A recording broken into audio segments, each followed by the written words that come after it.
Big boss Malayalam season 7 ആദിലയും അനുമോളും നൂറയും കൂടെ സംസാരിക്കുകയാണ്. അപ്പം അനുമോൾ പറയുന്നു, ഇന്ന് ഓപ്പൺ നോമിനേഷനും ക്യാപ്റ്റൻസി ടാസ്കും കാണുമായിരിക്കുമല്ലേ എന്ന് പറയുന്നു. അപ്പം നൂറ പറഞ്ഞാൽ ഇന്ന് കാണും. അപ്പോൾ അനുമോൾ പറഞ്ഞു, എന്തായാലും അക്ബർ, ആര്യൻ, നെവിൻ ഇവരെ ബിഗ് ബോസിന് ഭയങ്കര ഇഷ്ടമാണ്, അതുകൊണ്ട് ഇവരെ എന്തായാലും ബിഗ് ബോസ് പുറത്താക്കത്തില്ല. അപ്പം നൂറ പറയുന്നത് ബിഗ് ബോസിന് തന്നെ കൺഫ്യൂഷനാകും, ഇവരെ ആരെ പുറത്താക്കണം എന്നുള്ള ഒരു കൺഫ്യൂഷൻ ഉണ്ടാവും എന്ന് പറയുന്നു. അപ്പോൾ അനുമോൾ പറയുന്നത് ഇന്ന് നോമിനേഷൻ കഴിഞ്ഞിട്ടായിരിക്കും ക്യാപ്റ്റൻസി ടാസ്ക് എന്ന് പറയുന്നത്. അപ്പം നൂറാണ്, അത് നിങ്ങൾക്ക് അന്ന് ആ കയറിൻ്റെ ഇത് തന്നതുകൊണ്ടാണ്, ഇന്ന് അങ്ങനെ ആയിരിക്കത്തില്ല എന്ന് പറയുന്നു. അപ്പോൾ അനുമോൾ പറയാം, 3 പേരിൽ ആര് ക്യാപ്റ്റനായാലും നമുക്കൊന്നുമില്ല, മൂന്നും എനിക്ക് ഇഷ്ടമില്ലാത്ത ആൾക്കാരാണ്, പടുവാഴകളാണെന്ന് പറയുന്നു. അത് കഴിയുമ്പം ആദില പറയുന്നുണ്ട്, ബിഗ് ബോസ് ഇന്ന് ദീപാവലിയായിട്ട് നമുക്ക് സ്വീറ്റ്സ് തന്നാൽ മതിയായിരുന്നെന്ന്.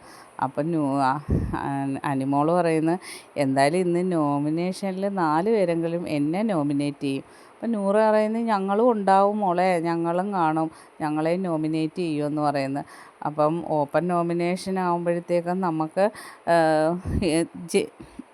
എന്തായാലും നമ്മൾ കാര്യങ്ങൾ പറഞ്ഞ് നോമിനേറ്റ് ചെയ്തേ പറ്റുള്ളൂ. അനുമോൾ പറയണേ, ഞാൻ 2 പേരെ പ്ലാൻ ചെയ്ത് വെച്ചിട്ടുണ്ടെന്ന് പറയുന്നു.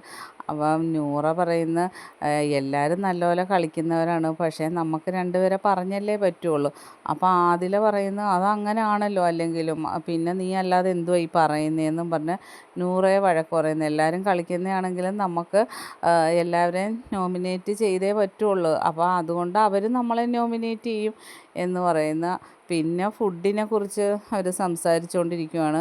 ഫുഡ് ഓരോരുത്തർക്ക് വിശക്കുമ്പോഴല്ലേ അനുമോൾ പറയുന്നത് കൊടുക്കുന്നത്, അപ്പോൾ അതിന് കണക്ക് പറയണം, ചോദിക്കണം എന്നൊക്കെ ഇങ്ങനെ അവർ പരസ്പരം സംസാരിച്ചുകൊണ്ടിരിക്കുന്നു. ബാക്കി അപ്ഡേറ്റുമായിട്ട് വീണ്ടും കാണാം.